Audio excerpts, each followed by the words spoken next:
अनगिनत व्यंजनों में जगह बनाने वाला आलू ये दुनिया भर में लोगों के खाने का अहम हिस्सा है। चावल और गेहूं के बाद ये दुनिया में सबसे ज्यादा खाई जाने वाली फसल है।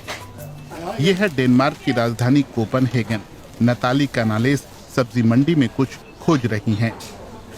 यहाँ एक खास किस्म की अधिकता है। ये आलू बहुत आम है, जबकि आलू की 50,000 से ज्यादा किस्में मौजूद हैं। लेकिन नताली को यहाँ अपना पसंदीदा आलू नहीं मिला। ये वाला कड़वे स्वाद का आलू, जिसे चूनिया भी कहते हैं। उन्होंने इन आलूओं को अपने मूल देश पेरू से मंगवाया है। वहाँ पारंपरिक तौर पर इन्हें फ्रीज ड्राई किया जाता है ताकि इनकी कड़वाहट कम हो सके। इस तरीके में समय लगता है। शायद यही कारण है कि ये किस्म पेरू से बाहर बहुत आम नहीं है। नताली यूनिवर्सिटी ऑफ कोपेनहेगन में जीव विज्ञानी हैं। यहाँ वो इस पौधे को स्टडी कर रही हैं। ये बदलती जलवायु का अच्छी तरह सामना कर सकता है। इसका एक कारण इसकी कड़वाहट भी है। कड़वे आलू वो कर सकते हैं जो सामान्य आलू नहीं कर सकते। ये पाला और सूखा झेल सकते हैं। इसका मतलब ये है कि ये पर्यावरण की चरम स्थितियों में भी जिंदा रह सकते हैं। ये आलू यहाँ पाए जाते हैं पेरू के एंडीज पर्वतों में ऊंचाई पर। समुद्र के जलस्तर से 4000 मीटर ऊपर आबो हवा मुश्किल हो सकती है।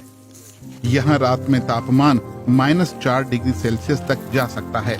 पानी की भी कमी है। जलवायु परिवर्तन इन परिस्थितियों को ज्यादा सख्त बना रहा है। फिर भी इस आलू की फसल होती है, लेकिन कैसे? नताली इसका जवाब खोज रही हैं, जो छिपा है इसकी डीएनए में, और नताली इसका पता लगाने में जुटी हैं। मैं कड़वे आलू की पत्तियों को एपेंडोर्फ में डाल रही हूँ, धातु की इन गोलियों के साथ, और फिर इन्हें एक मशीन में डालकर पूरी तरह पीस देती हूँ, पाउडर की तरह। ये डीएनए अलग करने की प्रक्रिया के पहले चरण में मदद करेगा। डीएनए में वो आनुवांशिक खूबियां हैं जो इस आलू को खास बनाती हैं। इनकी पहचान करके इस पौधे के लचीलेपन का राज पता लग सकता है। इस जानकारी से वो किसानों की मदद करना चाहती हैं ताकि वो सूखे का मुकाबला करने वाले सबसे मजबूत बीज चुन सकें। नताली को इसकी संभावनाओं पर पूरा भरोसा है। इस तरह की जानकारी समुदायों तक पहुंचाकर और उन्हें इस जानकारी का मालिक बनाकर, जैसा कि मैं अपनी इस रिसर्च से करना चाहती हूं, वो तय कर सकते हैं कि इस जानकारी का क्या इस्तेमाल करना है, क्योंकि आखिरकार वो इस जानकारी और जैव विविधता के रखवाले हैं।